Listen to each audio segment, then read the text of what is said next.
हैं और शुक्र करते हैं यीशु मसीह के नाम से मेरे पिता, आपका आत्मा बड़े बड़े काम इस चर्च में कर रहा है। इस बात के लिए हम आपका शुक्र करते हैं।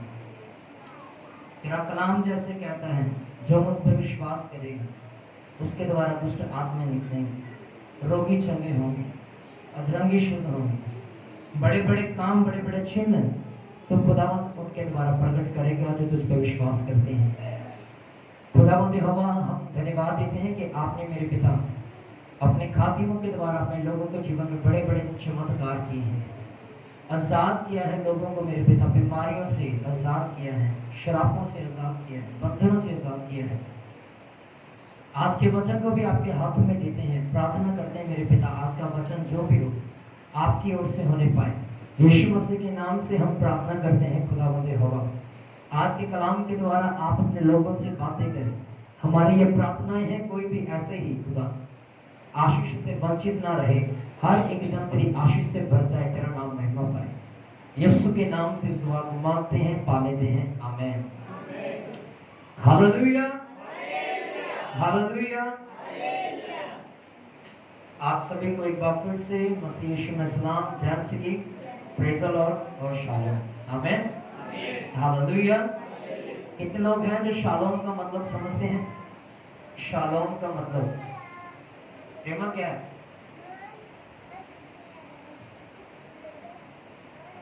शालोम का मतलब क्या है? कोई और कोई इधर अभी हाथ उठाए थे बहुत मैंने, कितनों को पता शालोम का मतलब? और इधर भी उठाए थे बहुत मैंने। चलिए मैं आपको बताता हूँ कि शालोम का मतलब क्या होता है।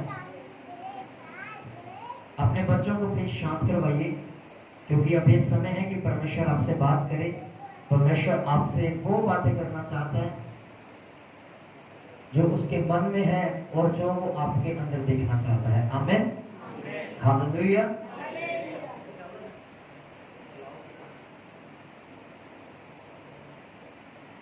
सभी का ध्यान मेरी तरफ रहे, कोई इधर उधर ना देखे। जब यीशु मसीह ने अपने चेलों को हुक्म दिया, दो दो करके उन्हें भेजा, तो बाइबल में लिखा है यीशु ने उन्हें आज्ञा दिया और कहा, जिस नगर में तुम जाओ वहां पर कहना तुम्हें शांति मिले। क्या मिले? और इसे इब्रानी भाषा में बोला गया है शालोम। क्या बोला गया है? इब्रानी भाषा का एक शब्द है शालोम, जिसका हिंदी अनुवाद है परमेश्वर तुझे शांति दे। हालेलुया। यीशु मसीह ने कहा, मैं ऐसी शांति तुम्हें नहीं देता जैसे संसार देता है, मैं तुम्हें वो शांति दूंगा जो स्वर्ग में पाई जाती है। Hallelujah, hallelujah. और जब यीशु मसीह मुर्दों में से तीसरे दिन जी उठकर अपने चेलों के बीच में खड़ा हुआ, तो यीशु मसीह ने क्या कहा? तुम्हें शांति मिले। क्या मिले? अर्थात इब्रानी शब्द शालोम। Hallelujah, hallelujah. इसलिए हम कहते हैं जय मसीह की, प्रेज़ द लॉर्ड और शालोम। इन तीनों में से हम किसी का भी उपयोग कर सकते हैं मसीह को और मसीह के नाम को याद करने के लिए, आमीन, हालेलुया, हालेलुया। इससे पहले कि हम वचन में चलें, मैं क्या होता भाई सुनील ने बोला कि भैया एक बार आप ही गवाही को थोड़ा एक्सप्लेन करके बता दीजिएगा, तो मैंने बोला ठीक है। बोली बेटा, एक मिनट खड़ा होना। ये वह लड़की है जो बीते दिनों में दुष्ट आत्माओं से ग्रस्त थी और इसके हाथ पांव, हमें पता है कि कैसे इसके हाथ पांव बंधे हुए थे और ये पूरा दिन दुष्ट आत्मा से तंग थी। कभी ऊपर से छलांग लगाती थी, इतना शुक्र ऊपर से नीचे नहीं गिर गई। आप भाई ने देख लिया, जल्दी से पकड़ने से आधी लटक गई थी ऊपर से, क्योंकि दुष्ट आत्मा इसे मारने पर थी। और यहीं पर पहले तो ऊपर इसके हाथ पांव बांधे रखे थे, तो हमने बोला इसके हाथ पांव खोलो, नीचे लेके आओ। फिर ये चर्च में सोना शुरू किए 2-3 दिन। तो जब तीसरे दिन हम ऊपर आए, मैं और दीदी प्रार्थना किया और भाई सब भी प्रार्थना कर रहे थे, भाई कितने बजे तक जाग जाके आपने रात बिताई? पूरी रात तक। पूरी रात 4 5 बजे तक ये सोते थे 3 दिन लगातार। 3 दिन लगातार। Hallelujah hallelujah. और मैं इनसे बड़ा परेशान हो गया, आपको सच बताऊं। पता क्यों? पता है क्यों? क्योंकि मेरा वो समय होता था प्रार्थना करने का, ये लोग यहाँ पे सो रहे होते थे और मैं नीचे प्रार्थना नहीं करता था, मैं ऊपर आकर ही प्रार्थना करता था। और मेरी हैबिट है कि ऊपर आके ही मैं प्रार्थना में बैठता था। तो ये सोते लेट थे, 5 साढ़े 5 6 बजे, तो ये उठेंगे कहाँ से? और 8 साढ़े 7 8 बजे तक ये सो रहे होते थे यहाँ पर, और वो समय मेरा प्रार्थना में बिताने का होता था। तो इसलिए मैं बड़ा परेशान हो गया। तो फिर मैंने फिर रात जाके उसकी फिर प्रार्थना की। Hallelujah hallelujah. तो दुष्ट आत्माएं उसके अंदर बहुत ज्यादा थी, परमेश्वर ने उसे आजाद किया और खाली किया। हालेलुया। उसके माँ बाप को पूछे उनकी हालत क्या थी, रात भर जागे हुए थे, आंखें सूजी हुई थी, बहुत परेशान थे। परमेश्वर ने इसे आजाद किया। इस बात के लिए हम परमेश्वर का धन्यवाद देते हैं। हालेलुया। आइए एक जिंदा ताली परमेश्वर को बजाइए।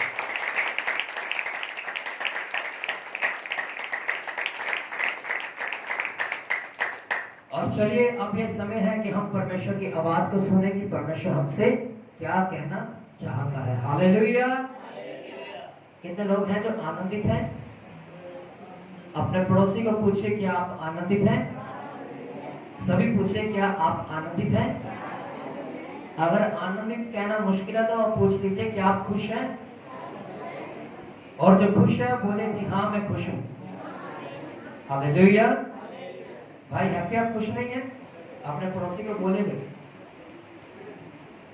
आमीन हालेलुया। आइए हम निकालेंगे सबसे पहले प्रेरितों की किताब 4 अध्याय उसके 36 से 37 वचन हम पढ़ेंगे। प्रेरितों की किताब 4 अध्याय उसके 36 वचन को हम पढ़ेंगे। यहां पर एक परमेश्वर का दास है जिसका बाइबल में जिक्र बहुत कम है। जिनके पास नॉर्मल बाइबल है उसका पेज नंबर है 170 पेज नंबर है। इससे पता लगता है कि आप बाइबल पढ़ते नहीं है और आपको किताबों के बारे में पता नहीं कि वो कहां पर है। आधे लोग तो पुराने नियम में ढूंढ रहे हैं जबकि ये किताब नए नियम की है। अपना ध्यान मेरी तरफ रखिए। अगर नहीं मिला तो सिर्फ अपनी कॉपी पर लिख लीजिएगा, घर पे जाके आराम से पढ़िएगा। सभी मेरी तरफ देखिए, कोई नीचे नहीं देखेगा। सभी, मैंने बोला मेरी तरफ देखिए, कोई नीचे नहीं देखेगा। अगर हिंदी समझ नहीं आ रही तो पंजाबी में बोल सकता हूं। प्रेरितों की किताब 4 अध्याय उसका 36 वचन अब मैं आपके लिए पढ़ूंगा। सब मेरी ओर ध्यान देंगे। लिखा है यूसुफ नाम साइप्रस का एक लेवी था जिसका नाम प्रेरितों ने बरनबास अर्थात शांति का पुत्र रखा था। उसकी कुछ भूमि थी जिसे उसने बेचा और दाम के रुपए लाकर प्रेरितों के पांव पर रख दिए। सबसे पहले इस व्यक्ति का नाम क्या था?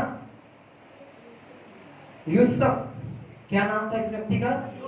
ये साइप्रस का वासी था। जैसे आप कहते हैं कि आप लुधियाना के रहने वाले हैं या यूपी के रहने वाले हैं, वैसे एक नगर का नाम था, एक उस जगह का नाम था साइप्रस।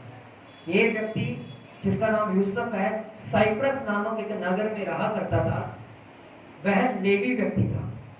कौन सा व्यक्ति था? लेवी व्यक्ति था। चेलों ने इसका नाम क्या रखा? बरनबास। क्या रखा?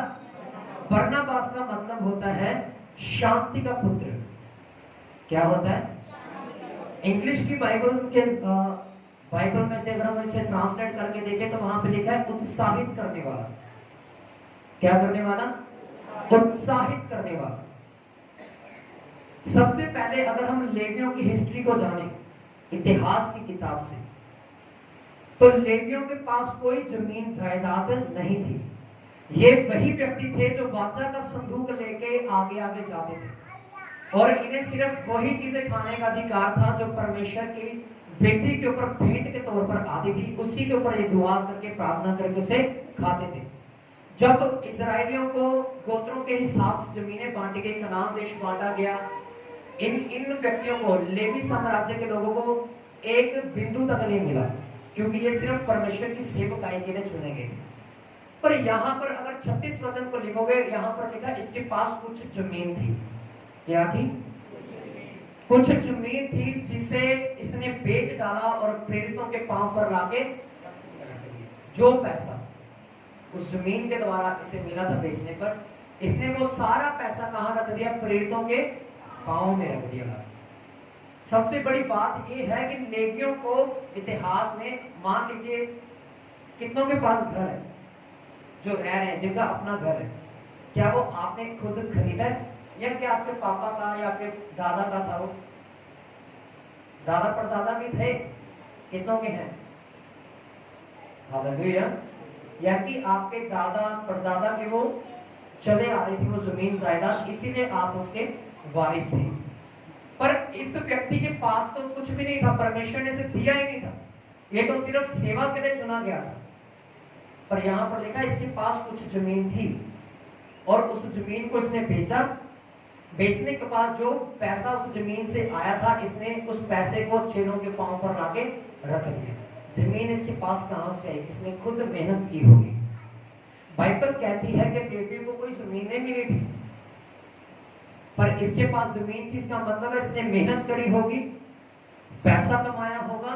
पैसा कमाने के बाद इस व्यक्ति ने क्या किया? जमीन को खरीदा। पर जब इसे परमेश्वर ने अपने पास बुलाया, इसने अपनी जमीन को बेचा और चेलों के पांव पर पैसा रख दिया। Hallelujah, hallelujah. फिर इसका नाम बदलकर चेलों ने क्या रख दिया? बरनबास, अर्थात शांति का पुत्र। पंजाबी इंग्लिश की ट्रांसलेशन को अगर देखें तो वहां पर लिखा उत्साहित करने वाला। क्या करने वाला? हालेलुया।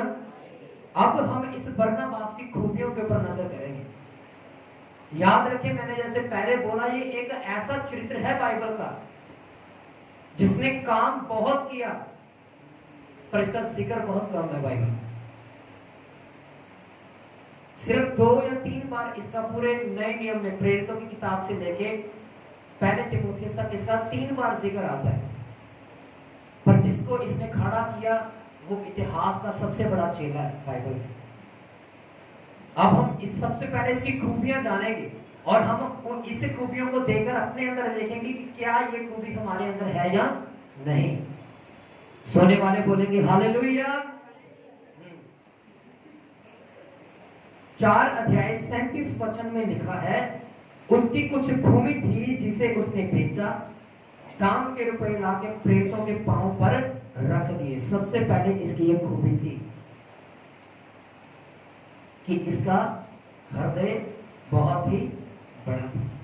सेवकाई के मामले में इसका जो हृदय था बहुत ही बड़ा था। क्या था इसका हृदय? सभी बोले, क्या था इसके हृदय? Hallelujah, hallelujah. इसने ये नहीं सोचा कि मैंने पैसा कमाकर बड़ी मुश्किल से जमीन खरीदी है और परमेश्वर ने इसके मन में डाला कि अपनी जमीन बेच दे और मेरे चेलों को वो सारा पैसा दे दे। और उन चेलों ने इसके पैसे को एक्सेप्ट किया और परमेश्वर की सेवकाई में लगाया। Hallelujah, hallelujah. अब हम पढ़ेंगे प्रेरितों की किताब 9 अध्याय इसके 26 वचन, 9 की 26 को हम पढ़ेंगे। लिखा है, यरूशलेम में पहुंचकर उसने चेलों के साथ मिल जाने का प्रयत्न किया, परंतु सब उससे डरते थे क्योंकि उनको विश्वास ना होता था कि वह भी चेला है। अब ध्यान से सुनिए, ये बात पता है किसके बारे में? शाऊल के बारे में, जिसे हम पौलुस के नाम से जानते हैं। शाऊल एक ऐसा व्यक्ति था, पौलुस एक ऐसा व्यक्ति था, जैसे आज हम इस जगह पर इकट्ठा हुए ना, कोई बाहर से व्यक्ति आए और आपको मारने पीटने लग जाए, बहुतों को घात कर दे, जान आपकी चली जाए। ये ऐसा व्यक्ति था कि संगति जहां पर लगती थी वहां पर तलवारें लेके लोगों को लेके घुस जाता था और मारपीट करता था और बहुतों को मार डालता था। ये शाऊल ऐसा व्यक्ति था। मैं बरनबास की बात नहीं कर रहा, मैं शाऊल के अर्थात जो पौलुस है उसकी बात कर रहा हूं, जो अब इतिहास का, नए नियम का सबसे बड़ा चेला था, सबसे बड़ा प्रेरित था, जिसने बहुत बड़ा एक बदलाव इतिहास में लेके आया। हालेलुया। एक बहुत बड़ा बदलाव, एक बड़ी तब्दीली इसके द्वारा आई और बहुत सारे मसीह आज इस जगह पर हैं। Hallelujah, hallelujah. 27 वचन में लिखा है, परंतु बरनबास ने उसे अपने साथ प्रेरितों के पास ले जाकर उनको बताया कि इसने किस रीति से मार्ग में प्रभु को देखा, उसने इससे बातें की, फिर दमिश्क में इनसे कैसे ही आपसे यीशु ने प्रचार, यीशु के नाम का इसने प्रचार किया। जो चेले हैं ना, जब ये व्यक्ति, जब यीशु मसीह का इसके साथ एनकाउंटर हुआ, जब यीशु मसीह इसके सामने आया, 9 अध्याय में लिखा है कि जब यीशु मसीह ने इसे दर्शन देकर कहा कि हे शाऊल तू मुझे क्यों सताता है। क्या कहा यीशु मसीह ने इसे? हे शाऊल तू मुझे।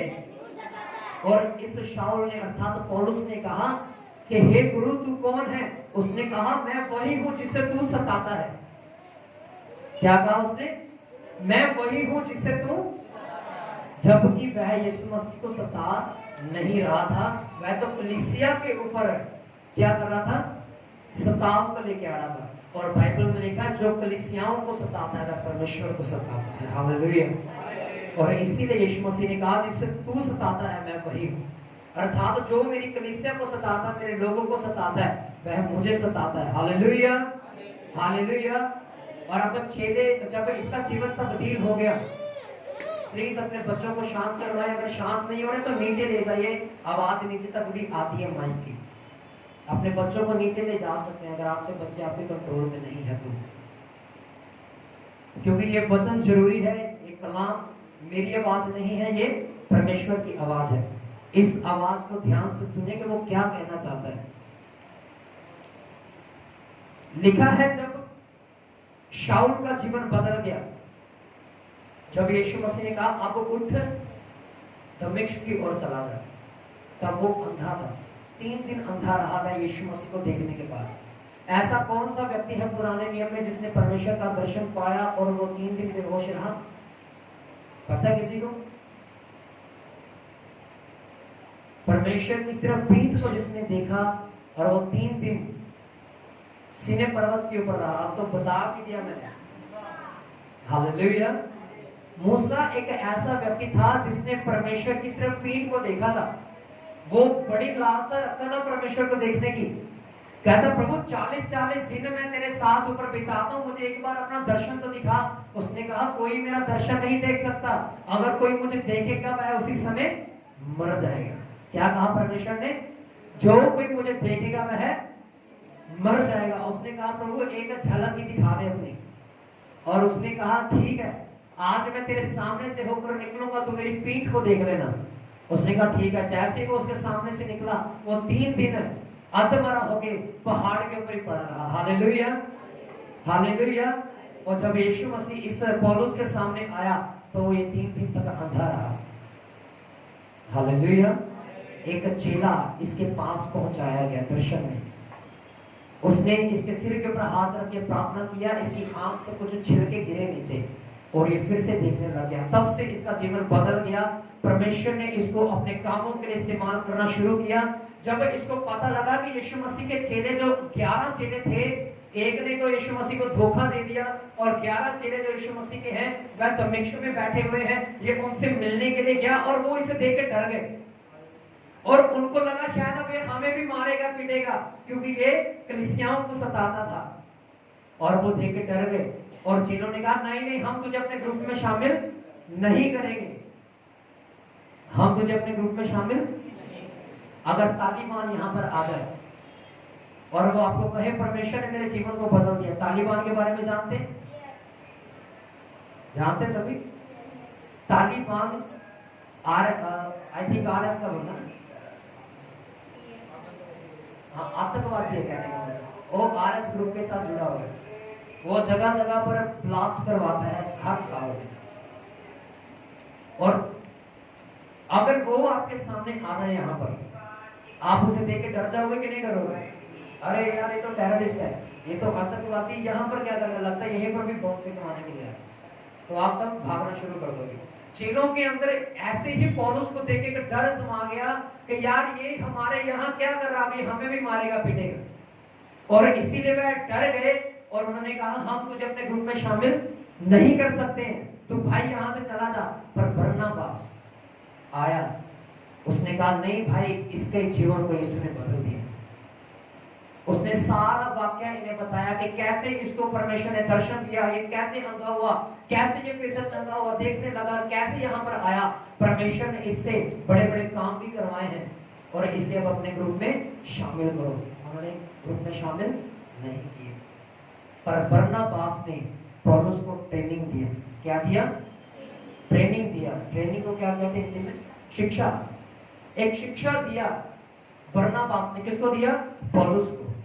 पौलुस को जब खड़ा किया और वो इतिहास का सबसे बड़ा चेला कहलाया। Hallelujah, hallelujah, hallelujah. 27 वचन में लिखा, परंतु बरनबास ने उसके साथ प्रेरितों के पास ले जाकर उनको बताया इसने किस रीति से मार्ग में प्रभु का दर्शन पाया और उसने इससे बातें की, दमिश्क में जाने के लिए हियाव मांगा और कैसे इसने यीशु के नाम का प्रचार किया। वह उनके साथ यरूशलेम में आता जाता रहा, निधड़क होकर प्रभु के नाम से प्रचार करता था। यूनानी भाषा बोलने वाले यहूदियों के साथ बातचीत और वाद विवाद करता था, परंतु वे उसे मार डालने का यत्न करने लगे। हालेलुया। फिर पौलुस, जिसे बरनबास ने खड़ा किया, जगह जगह जाकर प्रचार करना शुरू किया, क्योंकि इसको बहुत सारी भाषाएं आती थी। परमेश्वर ने इसे बहुत इस्तेमाल किया। आमीन, हालेलुया, हालेलुया।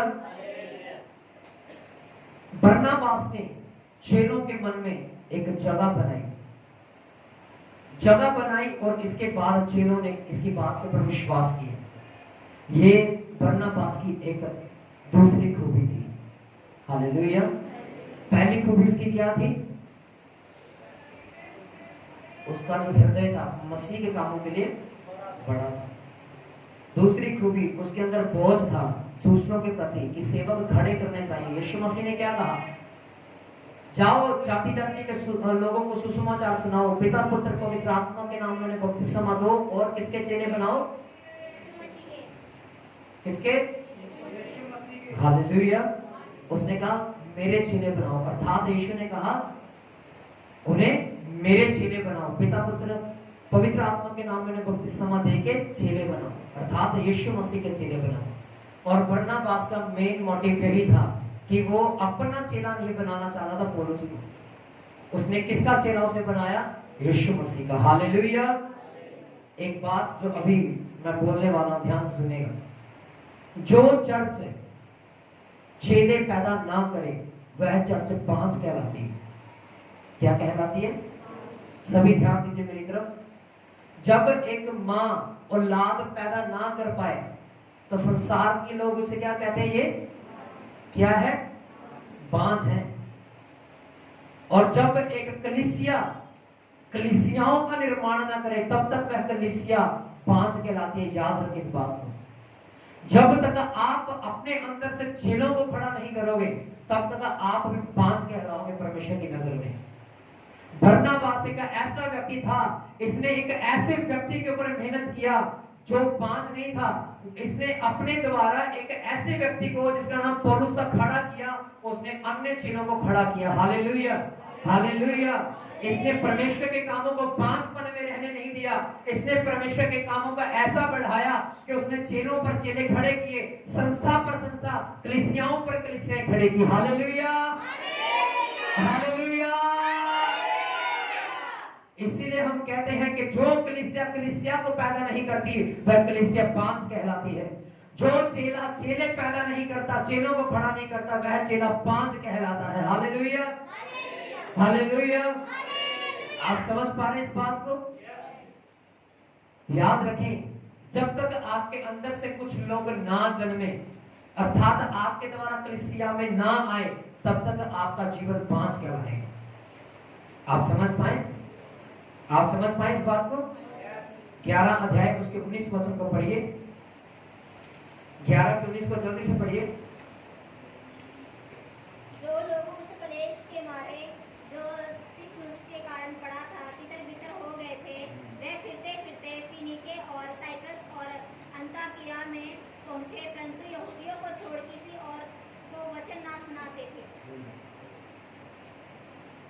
आगे लिखा है 21 वचन में, प्रभु का हाथ उन पर था, बहुत लोग विश्वास करके प्रभु की ओर फिरे।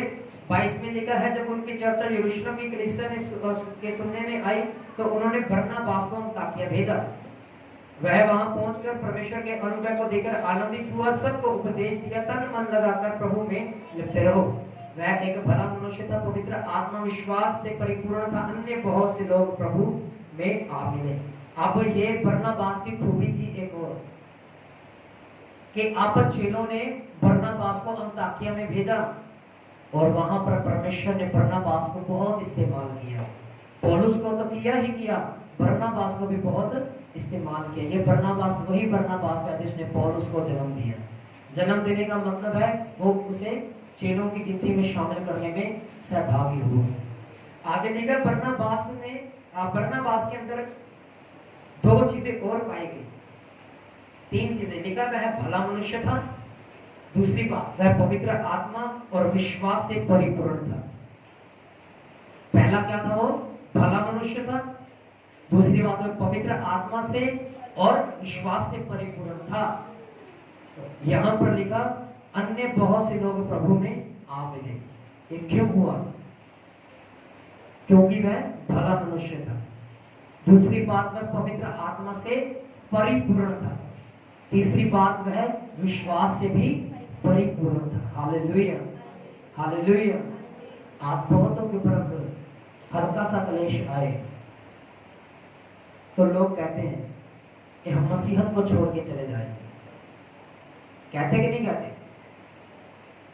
बताइए, कहते कि नहीं कहते? परमेश्वर ने मेरे मुंह के मांगे हुए फल को, उस वरदान को पूरा नहीं किया, हम मसीह को छोड़ के चले जाएंगे। कहते कि नहीं कहते? कहते हैं, बहुत सारे लोग कहते हैं कि मैं इतने साल से मसीह में हूं, मेरे बच्चों का जीवन तब्दील नहीं हुआ, आज से मैं चर्च नहीं जाऊंगा या नहीं जाऊंगी। याद रखें, इसका मतलब है कि आपने अभी तक मसीह यीशु को जाना नहीं है। पर जो एक सच्चा विश्वासी है वो कहता है, मुझे कुछ मिले या ना मिले, चंगाई मिले या ना मिले, बच्चे बदले या बिजनेस चले या, पर मैं तो अंत तक मसीह यीशु मसीह के साथ चलूंगा। Hallelujah, hallelujah. इस्राएलियों को परमेश्वर देता रहा, खाने के लिए भी, पहनने के लिए भी कपड़ा देता रहा। बाइबल में लिखा 40 साल उनके कपड़े नहीं फटे, नए के नए रहे, उनकी चप्पलें नहीं टूटी, नए की नई रही। फिर भी उन्होंने परमेश्वर का तिरस्कार किया। अंत में यहोशू ने 24:14 में कहा, आज तुम चुन लो कि तुम किसकी उपासना करना चाहते हो, क्या उनकी जो अमोरियों के देवता हैं, क्या उन मामूदों की जो आज भी कब्रों में पड़े हैं। कहता, मैं और मेरा घराना यहोवा की आराधना नित्य करेंगे और सेवा नित्य करेंगे। Hallelujah, hallelujah.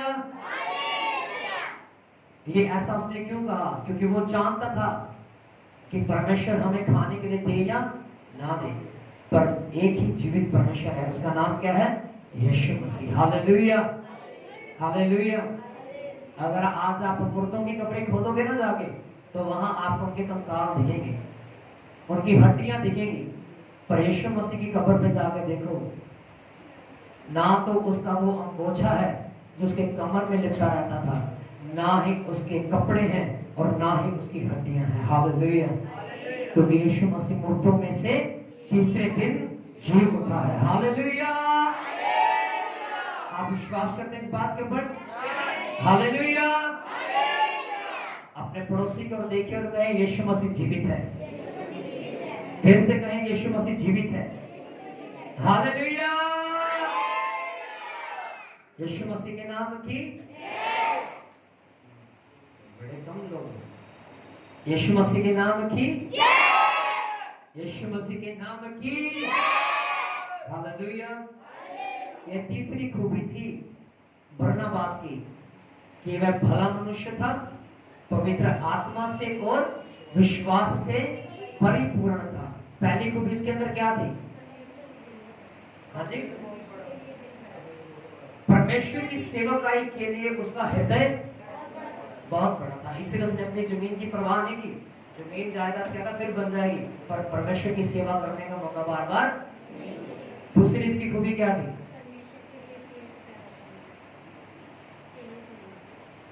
क्या थी इसकी दूसरी खूबी? हाँ, दूसरी खूबी वह कलीसियाओं को खड़ा करता गया, चेलों को खड़ा करता गया। हालेलुया। तीसरी खूबी वह भला मनुष्य था, पवित्र आत्मा से परिपूर्ण था और विश्वास से भी। ये 3 खूबियां अभी तक हमने इसकी देखी है,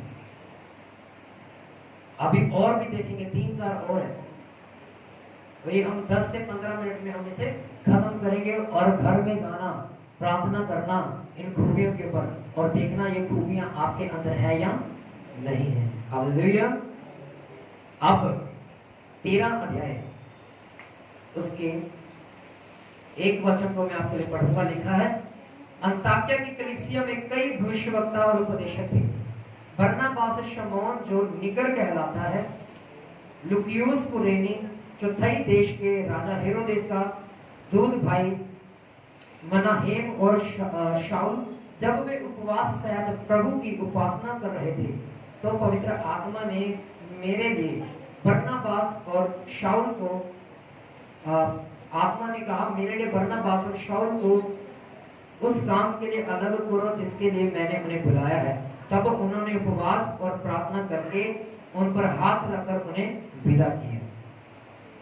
पौलुस और बरनबास मिलकर सेवकाई करने लगे। कौन कौन? सभी बोले पौलुस और बरनबास। फिर से बोले पौलुस और बरनबास। ये दोनों क्या करने लगे? मिलके सेवकाई करने लगे। क्यों? क्योंकि यीशु मसीह ने जब अपने 70 चेलों को भेजा था, तो कैसे करके भेजा था? 2-2 करके। कैसे करके? 2-2 करके चेलों को भेजा था कि भाई जाओ अब तुम प्रचार करो जाके। Hallelujah, hallelujah.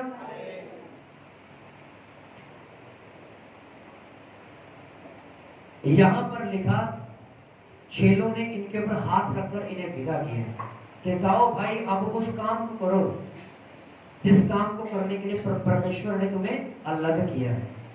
परमेश्वर ने तुम्हें, सब बोले क्या किया है? याद रखें, जितने लोग इस जगह पर हैं, चाहे वो भाइयों में से हैं चाहे वो बहनों में से हैं, आपको मसीह ने अपने कामों के लिए अलग किया है। क्या किया है? अलग किया है। सभी को पुलपट पे चढ़ने के लिए नहीं, सभी को झाड़ू लगाने के लिए नहीं, सभी को जुतियां साफ करने के लिए नहीं, सभी को दरिया बिछाने के लिए नहीं, बल्कि अलग अलग कामों के लिए चुना है और अलग किया है। Hallelujah, hallelujah. आपको याद हो, आज से, अगर आपको याद हो, आज से 4 से 5 महीने पहले एक बात बोली गई थी कि जितने लोग सेवकाई करना चाहते वे उठ के आगे आए। कितने लोग आगे आए थे? कितने लोग आगे आए थे? जब ये बोला गया था कि जितने लोगों के अंदर सेवकाई करने की इच्छा है वो अपने हाथ उठा के आगे आइए। कितने लोग आगे आए थे उस समय? हालेलुया। मेरा एक क्वेश्चन है आप लोगों से, आपने उसके बाद कितनी मेहनत की है मसीह में बढ़ने के लिए? आपने कितने बार उपवास किए हैं? कितनी बार आप रोए हैं सेवकाई के लिए? कितनी बार आप भूखे और प्यासे रहे हैं? कितनी बार आपने बाइबल पढ़ ली उस समय से लेकर अभी तक? कितनी बार आप अगुओं के पास आकर कहते हो कि हमें वचन की शिक्षा दीजिए और हमें और सिखाइए? हालेलुया। बहुत बार ऐसा हुआ होगा, आपने निर्णय तो किया होगा सेवकाई करने के लिए, फैसला तो किया होगा सेवकाई के लिए, पर आगे बढ़ नहीं पाए। हालेलुया। और ये बरनबास एक ऐसा करैक्टर है, अगर आप इसकी खूबियों को अपने जीवन में लागू कर लेंगे तो परमेश्वर आपकी जिंदगी को भी इसी की तरह इस्तेमाल करना शुरू कर देगा। हालेलुया। आपको पता है इसकी एक खूबी और थी, ये दूसरों को ज्यादा मौका देता था प्रचार करने का, खुद नहीं आगे आता था। इसीलिए तो इसका 3 बार जिक्र है पूरे नए नियम में। इसने पौलुस को मौका दिया, तीमुथियुस को मौका दिया, थिस्सलुनीके की कलीसियाओं को जाकर स्थापित करता रहा। हालेलुया। इसको कोई शौक नहीं था। नहीं तो बहुत सारे कहते हैं ये भी मेरा चेला है, ये भी मेरा स्पिरिचुअल सन है, ये भी मेरा स्पिरिचुअल सन है। कहते कि नहीं कहते? और ये ऐसा व्यक्ति था जो अंडरग्राउंड सेवकाई कर रहा था परमेश्वर से, और इसे कोई लेना देना नहीं था नाम हो मेरा या नाम हो। इसको ये था कि काम परमेश्वर का हो रहा है कि नहीं हो रहा। पर आज बहुत सारे लोग हैं, मैं जैसे पहले भी कहता, ओहदों के पीछे भागते हैं, ओहदों के पीछे भागते हैं कि मुझे ये ओहदा मिल जाए, ये ओहदा मिल जाए, ये ओहदा मिल जाए। Hallelujah, hallelujah. भाई आशीष मेरे साथ कासाबाद में गया था आज से तकरीबन 4 महीने पहले शायद। उस समय तकरीबन 25 से 30 पादरी वहां पर थे। लुधियाना पास्टर एसोसिएशन एक बोर्ड है, जब लोगों पर सताव आता है तो वो लोगों के साथ खड़ी होती है। सेवकों के ऊपर सताव आता है तो वो सेवकों के साथ भी खड़ी होती है। ये एक ऐसी एसोसिएशन, एक ऐसी संस्था है। और आपको पता है वहां पर 2 खजांचियों को नियुक्त किया गया, अर्थात कैशियर को नियुक्त किया गया। एक पास्टर सुच्चा थे और एक मुझे किया गया। और मैं इस बात से बिल्कुल भी खुश नहीं था कि यार मुझे क्यों ये ओहदा दे दिया गया, क्योंकि जब ज्यादा ओहदे एक व्यक्ति के पास आते हैं तो वह घमंड का कारण होते हैं। हालेलुया। और मेरे मन में, मेरे हृदय में ये था कि भाई मैं इस ओहदे को नहीं लेना चाहता। और जो उन्होंने मेरे गले में हार डाले थे मैंने निकाल के पास्टर दर्शन के गले में डाल दिए। और जब मैं घर पे आया तो पास्टर पीटर का मुझे फोन आया, उन्होंने मुझे बहुत डांटा। ये ओहदा तुझे कहते स्वर्ग से दिया गया, तूने अपने हार निकाल के उसके गले में क्यों डाले? मैंने बोला मुझे ये ओहदा चाहिए ही नहीं। कहते ये हमने नियुक्त नहीं किया तुझे, ये परमेश्वर की ओर से अधिकार दिया गया है। हालेलुया। ये परमेश्वर से अधिकार हमने पाया, इसलिए वो अधिकार तुझे दिया गया। और मैं उस समय भी इस बात को लेकर खुश नहीं था कि मैं इस ओहदे को नहीं लेना चाहता। मैं जितना ओहदों से भागता ओहदे उतने मेरे पास आए जा रहे। हालेलुया। मैं कभी पास्टर बनना नहीं चाहता था, आपको पता इस बात के बारे में। मैं कभी भी, हाँ मेरे हृदय में ये था कि मैं सेवकाई करूंगा, पर कभी पादरी नहीं बनूंगा, कभी पास्टर नहीं बनूंगा। हालेलुया। कहते कि जिसे परमेश्वर चुनता है वो इस संसार में कहीं भी भाग जाए, कहीं भी जाके छिप जाए, परमेश्वर उसे बाहर निकाल के ले आता है और अपने काम के लिए इस्तेमाल करता है। Hallelujah, hallelujah. याद रखें जितना आप नीचा होंगे आप उतना ही ऊंचा किए जाएंगे, आप उतना ही ऊपर उठाए जाओगे। आपको याद होगा तो मैंने एक और आपसे बात बोली थी कि 40 पास्टरों का एक ग्रुप है सर्व इंडिया में, और उसमें भी मुझे लीडर बनाया कि भाई ये लीडर है तुम्हारा, तुम लोगों ने इसी की सुननी है। एक तुम्हें डांटेगा भी, बहुत मेरे से बहुत बड़े हैं वहां के पादरी, सबसे छोटा मैं हूं उम्र में, मेरी उम्र से सभी बड़े, 28 साल है, कोई 30 है, कोई 32 है, कोई 40 साल का है। और बहुत बार होता है मुझे उन्हें डांटना भी पड़ता है, बहुत बार होता है उन्हें प्यार भी जताना पड़ता है, समझाना भी पड़ता है। हालेलुया। ये पौधे कहां से मिले हैं? स्वर्ग से। मैं आज ही किसके साथ बात कर रहा था? अधिकार के बारे में भाई सुनील से सुबह बात कर रहा था कि जो अधिकार हमें परमेश्वर से मिलता है, अगर हम उसे लेने से इनकार करते हैं तो इसका मतलब है हम परमेश्वर की विधि का सामना करते हैं, और परमेश्वर के हाथ में पड़ना भयानक बात है। Hallelujah, hallelujah. कितनों को पता है जब पिलातुस ने कहा कि मैं तुझे सूली नहीं चढ़ा सकता, फिर बाद में वही पिलातुस कहता है कि तुझे नहीं पता तुझे मार डालने का और तुझे छोड़ देने का अधिकार मेरे पास है। कितनों को पता है ऐसा उसने कहा? याद है थोड़ा बहुत? जब यीशु मसीह को कोड़े लगाए गए और उसने कहा तू सच सच बता तेरा राज्य कहाँ का है, उसने कहा मेरा राज्य इस पृथ्वी का नहीं है। और वो इस बात को सुन के डर गया पिलातुस, वो सोचने लग गया अगर ये यहाँ का इसका राज्य नहीं है तो इसका मतलब इसका राज्य बहुत बड़ा है, इसीलिए इतने ऊंचे शब्द में आवाज में मेरे साथ बात कर रहा है। और बाइबल में लिखा, उसने कहा तुझे नहीं पता कि मैं तुझे मार भी सकता हूं, तुझे छोड़ भी सकता हूं? उसने कहा ये अधिकार तुझे स्वर्ग से दिया गया है, इसीलिए आज मैं तेरे सामने हूं। अगर ये अधिकार तुझे स्वर्ग से ना मिलता तो तू मेरे ऊपर अधिकार भी ना जताता। क्रक्षों की किताब में लिखा है, अगर कोई तेरा बड़ा भाई है तो ये ना सोच कि यार ये मुझसे बड़ा है, मुझे बड़ा होना चाहिए था। इसका मतलब है अगर वो तेरे से बड़ा है, अगर वो अधिकार परमेश्वर ने दिया है तो उसका आदर करके उसे एक्सेप्ट कर, ताकि परमेश्वर तेरी जिंदगी में बड़ा काम करे। हालेलुया। ये क्रक्षों की किताब में ये बात लिखी हुई है। चलिए हम अब आगे बढ़ते हैं, आगे की खूबियों के ऊपर ध्यान देते हैं। अभी तक हमने 3 खूबियों के ऊपर बात की, आज 4 खूबियों के ऊपर। चौथी उसकी खूबी क्या थी कि वो दूसरों को ज्यादा मौका देता था, उसको ज्यादा शो ऑफ करने की आदत नहीं थी बरनबास को। अब हम 5वीं बात उसके जीवन से देखेंगे।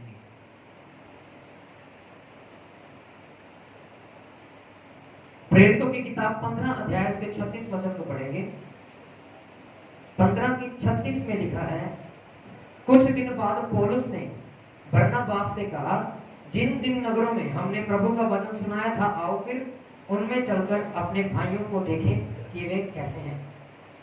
तब बरनबास ने यूहन्ना को, जो मरकुस कहलाता है, साथ ले जाने का विचार किया, परंतु पौलुस ने उसे पंफुलिया में, जो उनसे अलग हो गया था, काम पर उनके साथ ना गया, साथ ले जाना अच्छा ना समझा। आप ध्यान से सुनिए,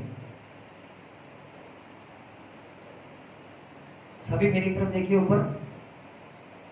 यहां पर लिखा है कि पौलुस और बरनबास ने एक बात ठानी कि जिस जिस नगर में, जैसे कि अयाद नगर में, न्यू प्रताप नगर में, पीछे एक अयाद नगर है, गोविंदपुरा है, शिवपुरी है, कहते जैसे हमने वहां पे प्रचार किया था, आओ हम दोनों मिलके चले वहां पे लोगों की सुधि लेंगे और वो कैसे चल रहे हैं, कैसे बढ़ रहे हैं।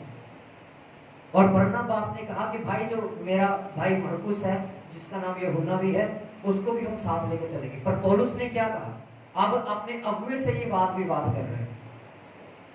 पौलुस जिसके द्वारा सेवकाई में आया, उसी के साथ वो वाद विवाद कर रहे हैं कि नहीं, हम मरकुस को साथ लेके नहीं जा सकते, क्योंकि ये पंफुलिया में हमसे अलग हो गया था। क्योंकि जब इनके ऊपर पथराव किया गया पंफुलिया में, तो मरकुस डर के भाग गया था वहां से। प्रचार जब कर रहे थे ये लोग, जब इनके ऊपर सताव आया तो मरकुस इन्हें छोड़कर भाग गया था। इसीलिए पौलुस कहता, मुझे डरपोक लोगों की जरूरत नहीं है, हमें दलेर बंदों की आवश्यकता है, कि जो मसीह के लिए थप्पड़ भी खाने के लिए तैयार रहे, जो मार खाने के लिए भी तैयार रहे। ऐसे लोगों को कहता मैं साथ लेके जाऊंगा। पर बरनबास ने कहा नहीं, मैं उसको साथ लेके जाऊंगा। और इन दोनों में वाद विवाद हुआ, इन दोनों को अलग होना पड़ गया। बरनबास और पौलुस दोनों अलग हो गए। क्या हो गए? अलग हो गए। और अब आगे ध्यान से सुनेगा, बहुत इंटरेस्टिंग है इन दोनों की बातें। अब आगे लिखा है 38 वचन में, परंतु पौलुस ने उससे, जो पंफुलिया में उनसे अलग हो गया था, कहा कि उन्हें उसे काम पर ले जाना अच्छा ना समझा। ऐसा विवाद उठा कि वे एक दूसरे से अलग हो गए। बरनबास ने मरकुस को लेकर जहाज पर साइप्रस को चला गया, परंतु पौलुस ने सिलास को चुना और भाइयों से परमेश्वर के अनुग्रह में सौंपा जाकर वहां से चला गया। वह कलीसियाओं को सिद्धर करता रहा, सीरिया और किलकिया में होते हुए निकला। अब इस बात को स्पष्ट करने के लिए मैं आपको एक वचन और पढ़ा के अब बाइबल बंद करूंगा। दूसरा तिमोथी निकालेंगे सभी। दूसरा तिमोथी 4 अध्याय उसके 11 वचन में लिखा है। आप पहले 10 वचन में आपके लिए पढ़ूंगा। दूसरा तिमोथी 4 अध्याय, पेज नंबर है 297, 297। लिखा है, क्योंकि देमास ने इस संसार के प्रिय जानकर मुझे छोड़ दिया है, थिस्सलुनीकियों को चला गया है, क्रेसकेंस गलातियों को और तीतुस दलमेतिया को चला गया है, केवल लूका मेरे साथ है। मरकुस को लेकर चला आ, क्योंकि सेवा के लिए वह मेरे बहुत काम का है। अब यही पौलुस जिसने मरकुस को साथ लेके जाना अच्छा ना समझा था, ध्यान से सुनिएगा इस बात को। जब बरनबास के बीच में और पौलुस के बीच में झगड़ा हुआ, पौलुस ने कहा मैं मरकुस को साथ लेके नहीं जाऊंगा, पर बरनबास ने कहा मैं इसे साथ लेके जाऊंगा। और दोनों में दरार आई, दोनों अलग हो गए। इसका मतलब ये नहीं था कि लड़ाई हुई, ये दोनों अच्छे मित्र रहे, क्योंकि ये मसीह यीशु के वचनों पर चलते रहे। वाद विवाद इनके बीच में जरूर हुआ, जिसकी वजह से इन्होंने ग्रुप अलग कर लिया, मिशन एक ही था। और बाइबल में लिखा है बरनबास ने मरकुस को चुन लिया, अपने भाई को चुना, और जो पौलुस था उसने सिलास को चुना, और ये दोनों अलग अलग हो गए, अलग अलग सेवकाई करना शुरू किया। आपको पता है अब यहाँ पर दूसरे तीमुथियुस 4:11 में पता क्या कहता पौलुस? कहता मरकुस को मेरे पास जल्दी भेजना। किसको कह रहा है? तीमुथियुस को लिख रहा है, कह रहा मरकुस को मेरे पास जल्दी भेजना, वह सुसमाचार को फैलाने के लिए मेरे बड़े काम का है। क्या कह रहा है? मरकुस को जल्दी भेजना, सुसमाचार को फैलाने के लिए वह मेरे बड़े काम का है। ऐसा क्या हो गया कि यही पौलुस जो पहले उसे साथ ले जाना अच्छा नहीं समझ रहा था, अब वही पौलुस तीमुथियुस को कह रहा कि भाई उसे जल्दी से मेरे पास भेजना, वह मेरे काम का है। अब इसको किसने शिक्षा दिया? मरकुस को? बरनबास। किसने? क्योंकि ये साइप्रस में अलग हो गए थे। बरनबास ने मरकुस को ऐसा ट्रेन किया, पौलुस जैसा बड़ा प्रचारक भी वो कहता कि भाई मरकुस को मेरे लिए जल्दी भेज दे। Hallelujah, hallelujah. आप समझ पाए इस बात को? पहले तो पौलुस क्या कहता कि मरकुस की जरूरत नहीं है, पर अब कहता वो बड़े काम का है मेरे। अब मरकुस को उसकी जरूरत क्यों पड़ी? क्योंकि अब मरकुस के अंदर वो सामर्थ्य आ चुकी थी बरनबास के हियाव के द्वारा, बरनबास की शिक्षा के द्वारा, कि वो जो काम करने से डरता था, सुसमाचार को फैलाने से डरता था, पथराव होने पर वो डरता था, अब वो पथराव खाने के लिए भी तैयार था। क्यों? क्योंकि बरनबास ने उसे ऐसा शिक्षा दी, ऐसा ट्रेन किया जैसे पौलुस को किया था। हालेलुया। अब पौलुस कहता वो मरकुस मेरे बड़े काम का, उसको जल्दी भेज देना। हालेलुया। मैं आपसे भी एक आग्रह करता हूँ, आप ये ना कहें मैं मुझे वो प्रचारक बनना है, मुझे वो प्रचारक की सामर्थ्य चाहिए। कहें परमेश्वर जैसी खूबियां, जैसी यीशु मसीह तेरे दास बरनबास के अंदर खूबियां थी, वो खूबियां मेरे अंदर भी भर दीजिए। हालेलुया। क्योंकि बरनबास का जिक्र पूरे बाइबल में नए नियम में 3 बार आया है, और पौलुस का जिक्र बहुत बार आया है। प्रेरितों की किताब से लेकर रोमियो की किताब से लेकर तीमुथियुस की किताब तक आधे से ज्यादा नए नियम की पत्रियां किसने लिखी हैं? पौलुस ने लिखी है। बरनबास ने किसको खड़ा किया? पौलुस को। पौलुस के बाद उसने किसको खड़ा किया? मरकुस को। ये वही मरकुस है जिसने मत्ती के बाद का सुसमाचार लिखा है। Hallelujah, hallelujah. ये वही मरकुस है जिसने मत्ती के बाद का सुसमाचार लिखा है, यानी कि मरकुस की जो अंजील है इसी मरकुस ने लिखी है। आमीन, हालेलुया। याद रखें, हमें औहदों के पीछे नहीं भागना, अंडरग्राउंड सेवकाई करें, अपने आप को ऊंचा दिखाने के लिए मसीह के कामों में सहभागी ना हो, लोगों को दिखाने के लिए मसीह के काम ना करें। क्योंकि यीशु मसीह ने कहा जो लोग दिखावा करते हैं ना, बड़े आनंद से भरते हैं चर्च में, घर में जाके कलेश करते हैं, चर्च में आके अन्य अन्य भाषाओं में बातें करते हैं, पर घर में जाके उसी जुबान से गंदी गालियां निकालते हैं। ऐसे लोगों को यीशु मसीह कहता है वो अपना प्रतिफल पहले ही पा चुके हैं, उनको कोई प्रतिफल नहीं मिलेगा। वो लाख प्रार्थनाएं कर लें, लाख उपवास कर लें, जब तक उनका पखंड उनकी जिंदगी से नहीं जाएगा, परमेश्वर उनकी जिंदगी में फल नहीं लाएगा। हालेलुया। आप समझ पा रहे हैं? कभी भी ऊंचा उठने के लिए गलत शिक्षाओं का प्रयास न करें। बहुत से लोग, आज मैं सुनता हूँ बड़े बड़े प्रचारकों को, उनकी शिक्षाएं गलत है। बाइबल में लिखा है कि वो चीज नहीं करनी, पर वो उसी का प्रचार करते हैं, लोग उसी को ही मानते चले जा रहे हैं। ऐसा शैतान ने उनकी बुद्धि को बंद करके रखा है कि वह तेजों में परमेश्वर के तेजस्वी प्रकाश को ना देख पाए। याद रखें, यह वह चर्च है जो लोगों को उत्साहित करता तो है, पर इस चीज से नहीं कि लोग बढ़े, इसलिए नहीं कि भीड़ यहाँ पर बढ़े, इसीलिए कि जितने लोग हैं वही अगर स्वर्ग में चले जाएं वही बहुत है। Hallelujah, hallelujah. याद रखें, यह वह कलीसिया नहीं है जो कहती है अच्छा चंगा होना है तो आ जाओ, 7 संडे लगातार आओ चर्च में, चंगे हो जाओगे। हालेलुया। ये वह चर्च नहीं है जो कहती है कि आ जाओ हो जाएगा हो जाएगा। हम कहते हैं नहीं भी होगा, अगर तो भी मसीह के पीछे चलना है तो आओ, नहीं आना तो ना आओ। हालेलुया। हमें लालच नहीं है किसी भी चीज का, हमें 10 लोगों का लालच नहीं है, 50 का लालच नहीं है, 100 का लालच नहीं है। जितने आते हैं मसीह के कलाम को सुनने के लिए आने वाले हों इस जगह पर, वो बाकी हमें नहीं चाहिए। मैं आज सुबह ही भाई से बात कर रहा था सुनील से कि आजकल लोगों को पता क्या चाहिए, उनकी घर वाली सुधर जाए, उनके बच्चे सुधर जाए, उनका बिजनेस नहीं चल रहा है चल जाए। वो जब चलने लगता है तो वो चर्च से ही चलना। हालेलुया।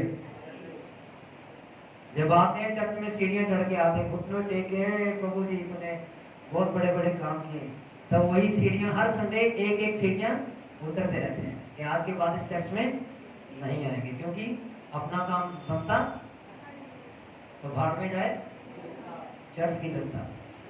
Hallelujah, hallelujah. याद रखें इस बात को, जो लोग सिर्फ अपने फायदे के लिए चर्च में आ रहे हैं, मैं ये नहीं कहता कि परमेश्वर आपको चंगा नहीं करेगा, मैं ये नहीं कहता कि परमेश्वर आपको आशीष नहीं देगा, मैं ये नहीं कह रहा कि अगर आप अपने स्वार्थ के लिए आए तो वो काम पूरा नहीं होगा, वो काम भी पूरा होगा, और उसके साथ एक काम और भी होगा। आपको परमेश्वर अनंत जीवन देना चाहता है, हमारा मेन काम है आपको स्वर्ग के राज्य तक ले जाना। हालेलुया। कितने लोग हैं जो मसीह को प्यार करते हैं पूरे हृदय से, मैं नहीं झूठ बोल रहा, जो पूरे हृदय से प्यार करते हैं। कितने लोग हैं सुसमाचार को प्रचार करते हैं। अभी हाथ नहीं कर सकते, अभी वो लोग हाथ उठाओ जो मसीह से प्यार करते हैं। अब नहीं होने पता है मुझे, ऐसा सवाल पूछेगा, खड़े करो जो मसीह से प्यार करते हैं। हाँ, अब नीचे करो। अब वो बंदा अपने हाथों को उठाए, वो बहन वो भाई अपने हाथों को उठाए जो किसी ना किसी को प्रचार करते हैं हर रोज, यहाँ हफ्ते में 2 बार 3 बार। एक बाकी क्या मसीह से प्रेम नहीं करते? यीशु मसीह की सबसे बड़ी आज्ञा है, पढ़े मत्ती की किताब, मत्ती की किताब उसकी 28 की 18 को पढ़ दीजिएगा। यीशु ने उनके पास आकर कहा, स्वर्ग और पृथ्वी का सारा अधिकार मुझे दिया गया है, इसलिए तुम जाओ, सब जातियों के लोगों को मेरा चेला बनाओ और उन्हें पिता पुत्र और पवित्र आत्मा के नाम से बपतिस्मा दो। हाँ, कहता है इसलिए जाओ, सब जातियों के लोगों को मेरा चेला बनाओ। पर लोग कहते कि हम तो पहले खुद बन जाए चेले, तभी बनाएंगे चेले को। हालेलुया। क्या कहते हैं? हम तो पहले चेले बन जाएं तभी जाकर चेले बनाएंगे। याद रखें, ये सबसे महान आज्ञा है यीशु मसीह की, बाइबल की सबसे बड़ी आज्ञा। जाओ, जाति जाति के लोगों को क्या करो? सुसमाचार सुनाओ, चेला बनाओ, पिता पुत्र पवित्र आत्मा के नाम से क्या दो? बपतिस्मा दो। जाति जाति के लोगों को क्या बनाना है? किसके? यीशु मसीह के चेले बनाना है। बहुत सारे पास्टर आते हैं, मैं नाम नहीं लूंगा, आपके अच्छे प्रचारक है, बहुत आप में से बहुत ने उनका नाम भी सुना होगा। एक पास्टर जी मेरे पास आए, मैं मीटिंग में था, तो सर्व इंडिया की मीटिंग थी, वहां पे एक पास्टर है जहाँ पे मुझे लीडर नियुक्त किया, उसी ग्रुप के एक पास्टर थे, सीनियर पास्टर थे। मुझे कहते पास्टर जी मैं आपको एक बात बताऊं। मैंने बोला जी बिल्कुल बताइए।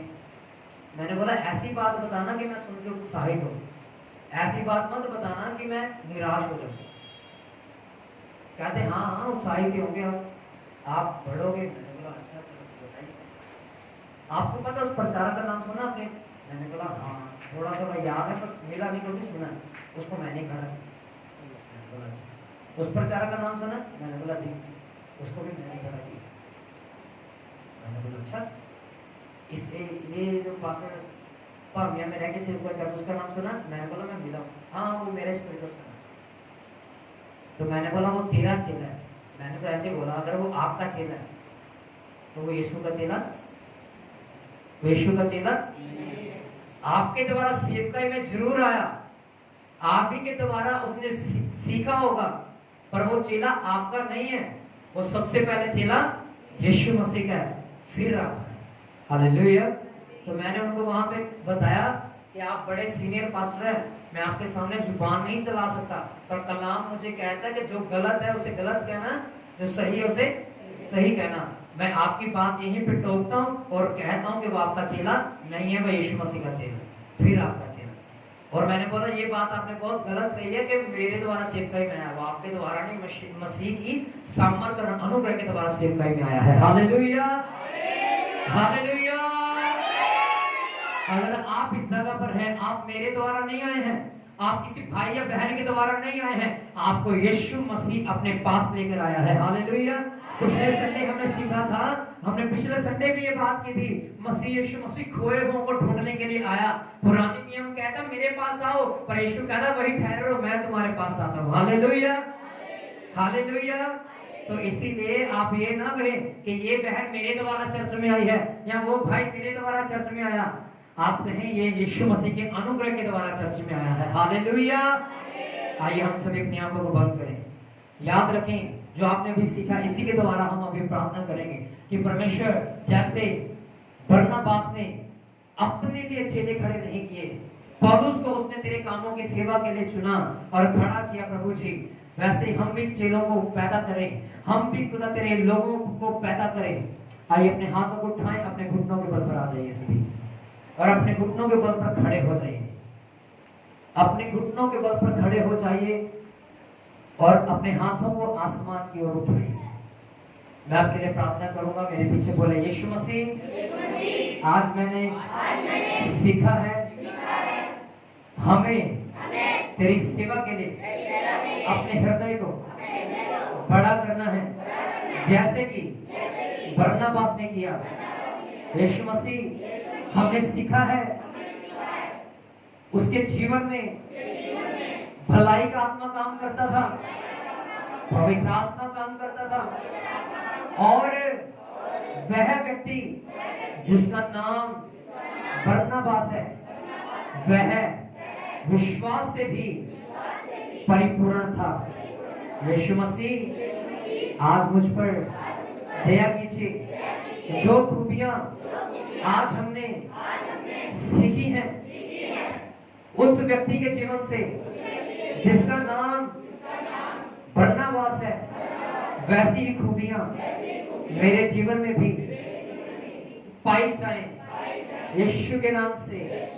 यीशु मसीह जैसे उसने पौलुस को खड़ा किया, मरकुस को खड़ा किया, जिन्होंने तेरे सुसमाचार को फैलाया है, वैसे ही यीशु मसीह हम भी तेरे नाम से, तेरी सेवा से पौलुस को, मरकुस को यीशु के नाम से अपनी जिंदगी से पैदा होता हुआ देखने पाए। यीशु के नाम से, यीशु के नाम से